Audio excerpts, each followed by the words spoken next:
आपको बताया गया हम राजा के वंशज हैं, हम वीर थे, हमारा राज्य था, लेकिन हमें बताया गया है कि हमारा राज्य भी आज से 1.5 महीने बाद दीपावली के दिन ही ध्वस्त हुआ था। कहते हैं उस समय सारे समाज के लोग नशा में बुत थे, उनको पता ही नहीं था हमारा धर्म क्या है, हमारा कर्म क्या है, और नशे में बुत होकर के अपना सब कुछ उन्होंने लुटा दिया। इसीलिए हमारे वेद शास्त्रों में लिखा गया है, येषां न विद्या तपोन दानम गुणो धर्मम।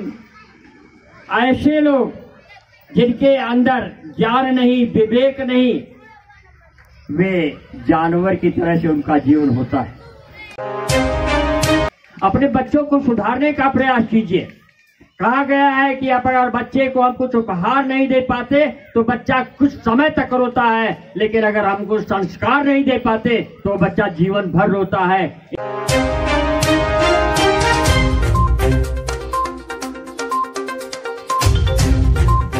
अनीता भारद्वाज।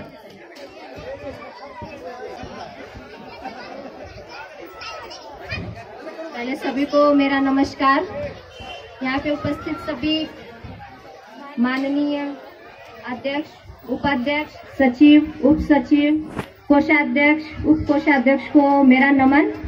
आज हम यहाँ पे सभी लोग इकट्ठा हुए हैं महाराजा सुहेलदेव जी की जयंती जो 114वीं सेलिब्रेट कर रहे हैं, और मेरा यह सौभाग्य है कि मुझे मौका मिला यहाँ पे बैठने का इतने बड़े लोगों के बीच में। उसके लिए मैं बहुत बहुत आभारी हूँ और बहुत धन्यवाद करती हूँ। महाराजा सुहेलदेव की जय। धन्यवाद। धर्मकांड के प्रकांड विद्वान सारे कर्मकांड पूजा पाठ करवाते हैं। हम लोग का सौभाग्य है कि वो नासिक में आए हैं, तो हम इनके भी विचार को सुने और जो अच्छाई है वो अपने अंदर अमल में लावे। तो हम अनुरोध करते हैं पिताजी श्री राम नरेश भारद्वाज जी से कि वो हमें 2 शब्द समाज और महाराजा सुहेलदेव जी के बारे में कहें। उपस्थित भाइयों बहनों, बच्चे थोड़ा शांति बरतें, जहां है वहीं बैठ जाएं। एक बात मैं आप लोगों से कहना चाहता हूं कि अब तक तो आप लोगों को मीठा मीठा परोसा गया, अब कुछ कड़वा भी सुनने के लिए आप लोग जरा ध्यान दें। एक कहानी कहते हैं कि एक ज्योतिषी जी थे, लोगों का भविष्य बताते थे। बैठ करके हम बोलना चाहते हैं। जी जी, आप लोग भी बैठ जाए तो अच्छा रहेगा, बैठेंगे तो अच्छा रहेगा। जहां है वहीं बैठ जाए।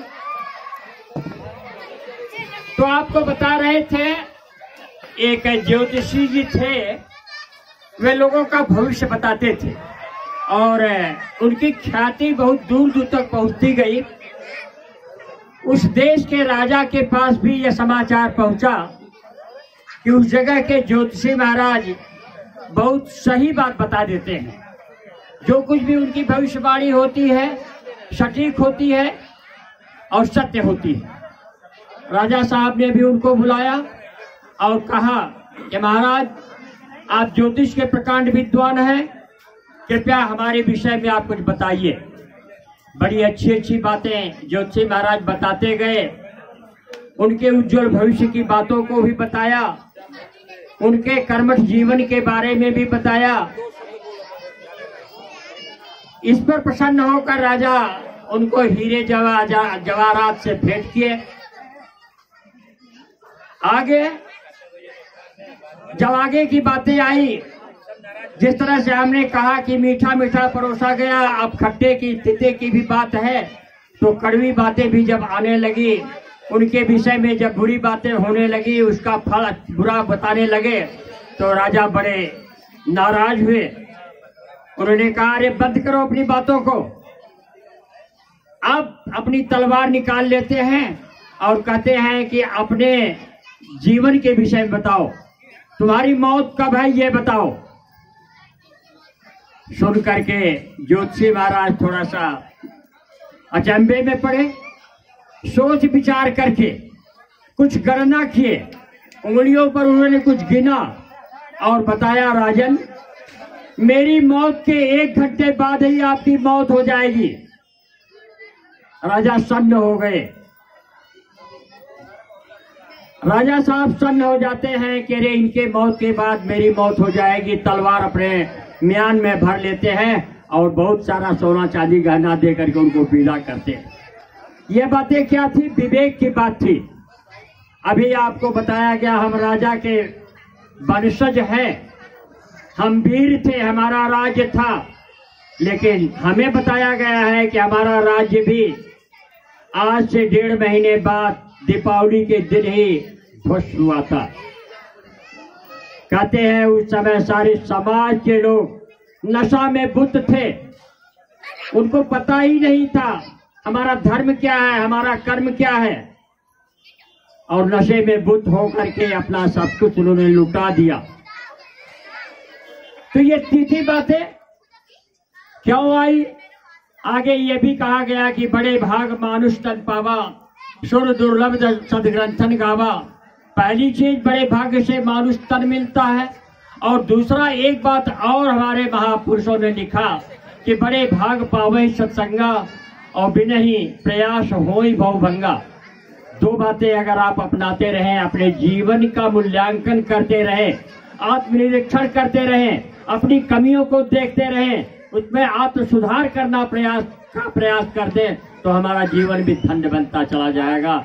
इसीलिए हमारे वेद शास्त्रों में लिखा गया है, ऐसाम ने विद्या तपोन दानम गुणो धर्मम। ऐसे लोग जिनके अंदर ज्ञान नहीं, विवेक नहीं, वे जानवर की तरह से उनका जीवन होता है। हमारा भी यह अभिशाप है, हम जो कुछ भी पाते हैं, कमाते हैं, खाते हैं, मौज उड़ाते हैं, लेकिन अपने बच्चों को पढ़ाने लिखाने का प्रयास नहीं करते। राम के पूर्वज भगवान राम, भगवान यादव वंश के पूर्वज भगवान कृष्ण, ब्राह्मणों के वंशज वेद व्यास जी, इसी तरह से शिवाजी, पटेल जी आदि महापुरुषों का अगर हम अनुसरण करना सीख लें तो शायद हमारा भी जीवन, हमारा भी परिवार, हमारा भी समाज आगे बढ़ सकता है।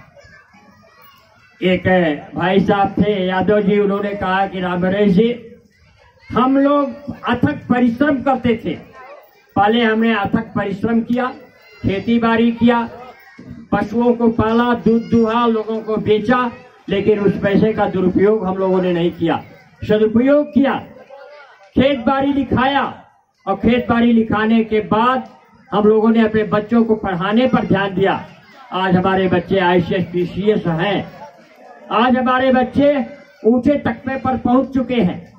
तो हम क्यों जिस तरह से भगवान राम के वंशज क्षत्रिय, यादवों के वंशज भगवान कृष्ण, ब्राह्मणों के वंशज वेद व्यास जी, और आपके महाराष्ट्र के वंश के महापुरुष शिवाजी, पटेल जी, ऐसे लोगों का अनुसरण अगर हम करना सीख लें। हम करते क्या है? बुरी बातों का तो अनुसरण करते हैं, लेकिन अच्छी बातों का अनुसरण नहीं करते, और नतीजा ये होता है कि हमारे बच्चे आवारापंथी करते हैं।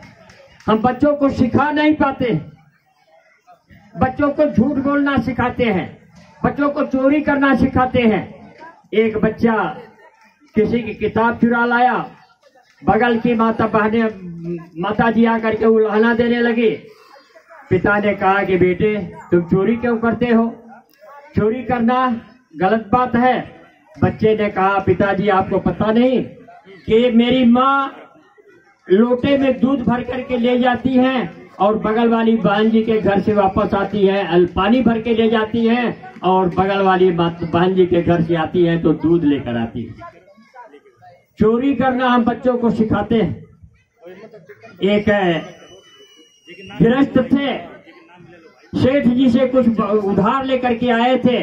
तगादा के लिए जब सेठ जी आए इनके घर पर दिखाई दिए तो इन्होंने अपने बच्चे से कहा, बेटा देखो सेठ जी आ रही हैं, उनसे कह देना कि पिताजी घर में नहीं है। सेठ जी आए दरवाजे पर, पूछा बेटा पिताजी आपके? तो बच्चे ने कहा कि सेठ जी, पिताजी ने कहा है कि सेठ जी से कह देना कि पिताजी घर में नहीं है। चोरी करना हम बच्चों को सिखाते हैं, झूठ बोलना हम बच्चों को सिखाते हैं। कहते हैं पहला गुरु हमारी माता होती है, माताएं पहला गुरु होती है, जैसा करती है बच्चे पर वही छाप पड़ता है। जाने दीजिए कोई भगवान है कि नहीं, लेकिन माता पिता और गुरु तीन हमारे देवता हैं, और तीनों अगर अपने आचरण से, अपने कर्म से, अपने व्यवहार को अगर परिष्कृत कर लें तो हमारा बच्चा भी एक अच्छा संस्कारकारिक जीवन जी लेगा। ज्यादा समय नहीं, हम इन्हीं बाताओं के साथ विशेष तौर से माताओं बहनों से निवेदन करेंगे, अपने बच्चों को सुधारने का प्रयास कीजिए। कहा गया है कि अगर बच्चे को हम कुछ उपहार नहीं दे पाते तो बच्चा कुछ समय तक रोता है, लेकिन अगर हम कुछ संस्कार नहीं दे पाते तो बच्चा जीवन भर रोता है। इन्हीं बातों के साथ अपनी वाणी को विराम देते हैं। बोलिए राजा सुहेल देव की।